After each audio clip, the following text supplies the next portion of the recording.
Okay, now we come to the portion of the podcast where I answer one of your questions. And we get this question a lot. So I wanted to talk about your moon sign, the sign that your moon was in, or the sign that the moon was in the moment you were born. Remembering that what's so important is to think about the exact moment you were born in the exact place that you were born. So when we think about that, the moon actually moves really quickly. It's the fastest planetary body. So it's changing signs every 2.5 days-ish. So when you know your time of birth and you know where you were born and you enter all that into the CHANI app or anywhere else, you're pulling up the precise location of the moon.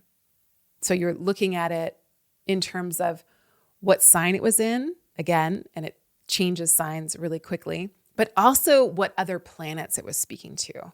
And there's so much information and intel in that. And this is what the moon will tell you about in your chart.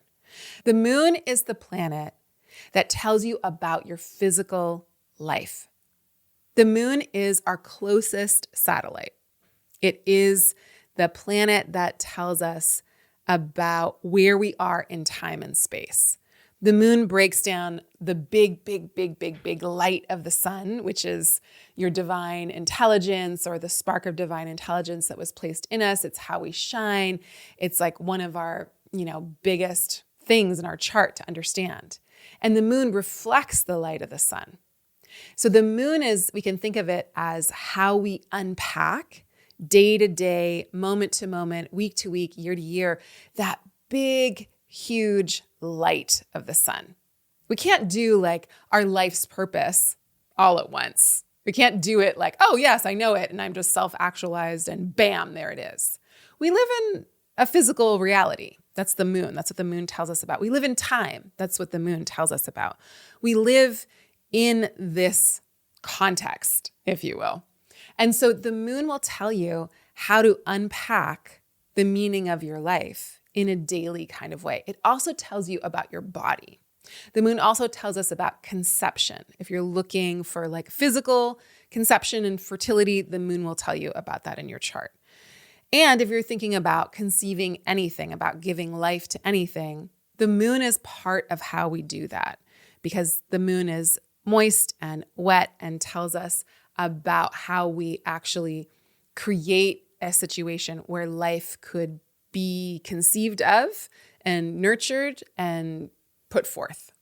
I think of the moon as also the body of the person that birthed you, the body of the person that birthed them. So I think of it also as like this lineage holder because our bodies are a physical representation of not only our DNA inheritance, but all of the emotional, psychological, spiritual inheritance that we also come with. And yes, that is not all physical, but we live it out through the physical body. Because the moon is our physical body, it's how we live out our spiritual purpose, or it's how we live out our life's purpose. It's how we live out our purpose of our lineage, even, you might think. So it's like whatever was unhealed by my, ancestors, whatever they did, whatever I was passed down, I can locate it in my body. I can understand it through my own physical experience, my emotional body. I experience all that because I have a body. And so I was given this body through this lineage of people. And I am going to live out my life's purpose and heal all that stuff from my lineage through the body, through each and every day, through time and through space. Now, the sign that our moon was in when we were born, or the sign that the moon was in when we were born, is really important because it also tells us about our ease on a physical plane and also our struggle. So the moon does really well in 2 signs. Cancer, that's where its home is. So every planet rules 1 to 2 signs. So the moon in Cancer, super strong, which means you're probably really good at nurturing and nourishing, or family nourishment is really important to you, or there's something about the place where your moon is in, the house that it's in, that's really strong for you. So say your moon is in Cancer in the 10th house, the house of career or public reputation. You might have like a really solid career, or you might have a really solid reputation as someone who's giving and nurturing, or at least really good at the thing that they're public about. So moon in Cancer will lend anything it touches a lot of strength and a lot of heft, like it's resourced. It comes in with its own resources. And all of that is shifted and changed depending on what other planets it's talking to. But just baseline, moon in Cancer, great placement. I would buy it off of you if I could. Now, moon in Taurus is also excellent because the moon in Taurus is said to be exalted. So it's up on high. It does really well there. We love a moon in Taurus.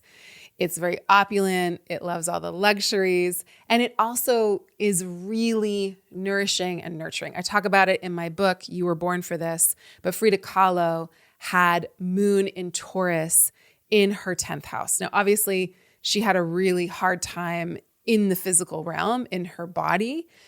And because the moon was in Taurus, or we could say her moon was in the 10th house in Taurus, exalted, letting us know that there was something really potent and really strong that she would be famous for or lifted up around that had to do with her 10th house of career, of reputation, of being known. And because the moon in Taurus is a Venus-ruled sign, because Taurus is a Venus-ruled sign, the moon there in the 10th house can have something to do with art or justice or something about culture creation. So that's just an example of like, it doesn't mean that everything in the body is going to be good for you, but wherever the moon is, if it's in Taurus or Cancer, can lend an extra strength to the situations that belong to that house.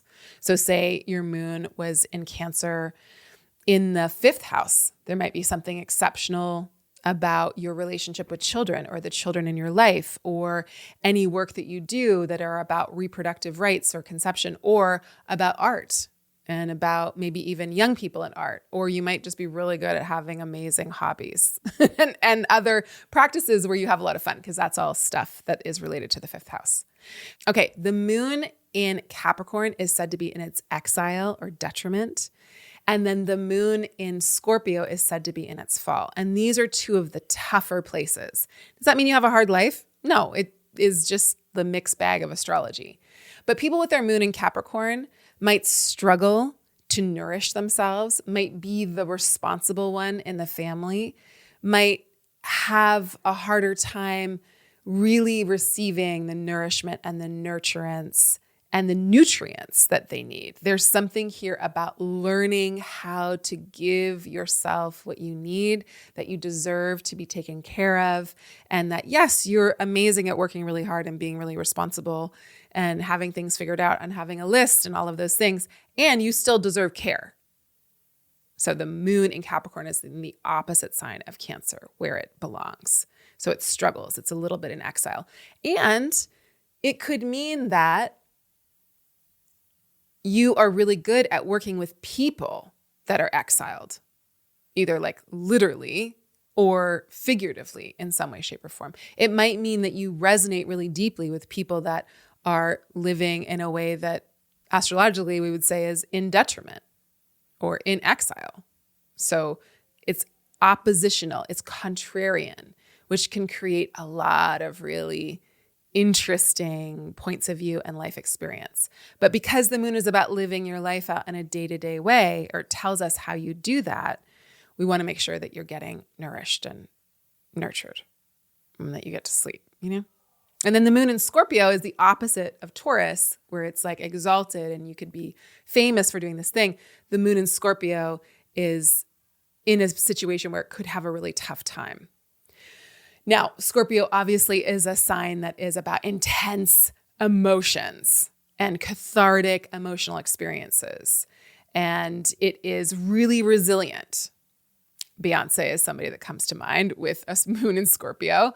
And, you know, you could say that she's definitely does really well, or her music, I don't know, this is just my personal taste, but her music where she's really angry and she lets that out and she lets that Scorpio like possessive intensity just run wild. like Don't Hurt Yourself, for example, that song. That's a very Scorpio moon coded song. That is like, this is my intense emotional reality, and this is how I'm going to channel it. So she's obviously one of the most famous women in the world. She has really great stuff in her chart that signifies that. But the moon is a place where conception might be, a situation. And she's talked openly about losing, miscarrying, not being able to carry a pregnancy to term, and how difficult that was for her. And I think at that point when she did that, it was a really important thing for her to be open about. It probably helped a lot of folks that were in similar situations. So there can be that kind of feeling to it, or that kind of experience that goes along with it, or having, just like harrowing things happen during the whole process. And she's somebody that is constantly reinventing herself through her work. And we know that her body of work is not just these like amazing things, like fully conceived albums and moments and cultural markers in time, but they would have taken all of these little tiny little acts of work, of service, of study, of practice, day to day to day to day to day to day to day. So Moon in Scorpio knows how to be so intense in their daily life that, again, we have to be like, are you sleeping? Are you hydrating? Are you eating? Like, are we taking care of the whole system? Because once we get, in that zone, we're going to be super intense about whatever we do on a daily level, in a daily kind of way. And that's what it's supposed to be. So those are the like situations where things are like technically good and technically challenging, but it doesn't mean that you won't be wildly successful and happy and loved and, fully expressed. But a moon in Capricorn and a moon in Scorpio has an edge to it where it might forgo what it needs physically, emotionally, in order to do something that is quite tremendous, or because of whatever it's fixated on, or because of whatever mountain it wants to climb, because of whatever hard work it's doing. And then the moon and all the other signs are technically, from the vantage point I'm talking about, are kind of neutral. Doesn't mean they don't have a very specific style. They all do. Moon in Aries is going to be really head first. It's going to be really passionate. It's going to be really in your face. They're going to have to live their daily life out, taking some risks every single day and getting the energy out. Moon in Aries is like, I have energy. I got to let it go. I've got to move with my own inspiration. Moon in Taurus, exalted, we know it. It's got to do something every day that's going to build towards a bigger monument. Moon in Gemini, what does it have to do? Listen to podcasts, talk to 1 million people, write a paper, research 17 other papers, information, writing. On a daily level, it needs to be in a lot of different intellectual exchanges. Moon in Cancer, we know it's in its own home, it's resourced. A moon in Cancer, a little bit every day, has to emote, has to go with the flow. It's very changeable, and it has to nurture and take care of. Obviously, if we do that too much, it's not a good deal. Moon in Leo has to be applauded a little bit every day. Moon in Leo has to be demonstrative, has to be a little dramatic, needs to live out some kind of life's purpose that's going to like feel theatrical a tad, or like it's in the realm of something being mythic, right? So Moon in Leo wants a little heightened excitement every day and needs to feel like they're in a constant process of self-expressing, of like telling the good joke at lunch or at the party, or wearing the outfit that's going to get a little, ooh, that's so cute. That kind of thing on a daily level, really important for a moon in Leo to receive the accolades. It's not good if we're oriented fully towards that, but it needs a little of that appreciation energy happening. Moon in Virgo is good because the moon likes to be in earth signs and water signs, except for Capricorn and Scorpio. But moon in Virgo is technically good. Obviously, moon in Virgo on a daily level is going to have to be very health conscious or very detail focused. It's going to want to have facts and data and things like, the medicine cabinet situated in such a way, organized in such a way, pens in such a container. Like daily life and the little tiny moments of it are going to be really important to someone with a moon in Virgo. We need it to be constantly helping us to integrate information and to remove what is extraneous, to strip things down to what is important, and to get down to the nitty-gritty. And it's going to have to work hard at something every day. It's going to feel better once it learns something, works at it, skill builds, and then is of service. A moon in Virgo needs to be of service every day. Sorry, but it's true. Obviously, that could go wrong if it's the only thing that it does.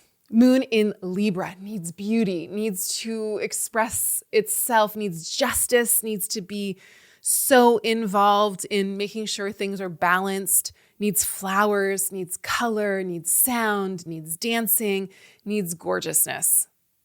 And will probably be very off kilter when they feel that there's something unjust happening or like there's something out of balance in the environment.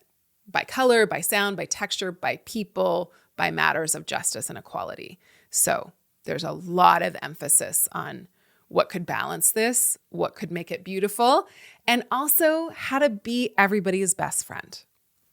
Just in a daily way, you're going to want to make friends. It's just part of a moon in Libra. Moon in Scorpio we talked about. Daily, moon in Scorpio needs to be in a cathartic mode, needs to be able to be really intense and focused on something, and needs to be always constantly moving through some kind of transformative alchemical process. Moon in Sag obviously needs adventure, obviously needs to feel like it's on a mythic quest, obviously needs to feel like, wow, the limits are endless. The horizon is limitless. I can just move and go with my own intuition. Aries, Leo, Sagittarius, all fire signs, they need to be able to, if your moon is in a fire sign, you need to be able to move with your inspiration. The last thing I want you to do is feel hemmed in or caged in. Moon in Capricorn, we already talked about. Moon in Capricorn needs to be working towards a goal a little bit every day and focusing on how to take care of yourself, juxtaposed to working on those goals. Needs to be responsible, reliable, all of those things, but needs to like make it, if you don't feel good, you need to just like make a little move towards accomplishing something and you will feel better. Moon in Aquarius, we need intellectual rigor. We need to learn something. We need freedom. We need space. So every single day, a moon in Aquarius person needs to be engaged with some kind of rigorous intellectual activity, or needs to be every day doing something that is like, I'm different. I live on the margins. I don't need all of the attention. A moon in Aquarius doesn't need attention. Like maybe you've got Sun in Leo or Venus in Leo and that needs attention. Great. But moon in Aquarius is like, let me look at things from the outskirts. Let me look at things from the margins. Let me put myself over here. I need to be with the people. I need to work towards some kind of humanitarian cause. I need to do something that is going to give me some intellectual understanding. I need to understand the systems, how they work, how they function. And then I need to problem solve from a great distance, but for the masses in some way, shape, or form. But learning can always be something that we can count on for a moon in Aquarius. It's going to make you feel better. Moon in Pisces, little poetry, little romance, a little escapism. Moon loves to be in Pisces. There's nothing wrong with the moon in Pisces, unless you're trying to get something done, unless you're trying to, work in linear time and space. But if you're not pressed about that, then a moon in Pisces is needing a vast array of experiences and needs to flow like the ocean, needs to ebb and tides and whirlpools and just like the vast, big experience. Obviously, a moon in Pisces can feel a little untethered in a daily way.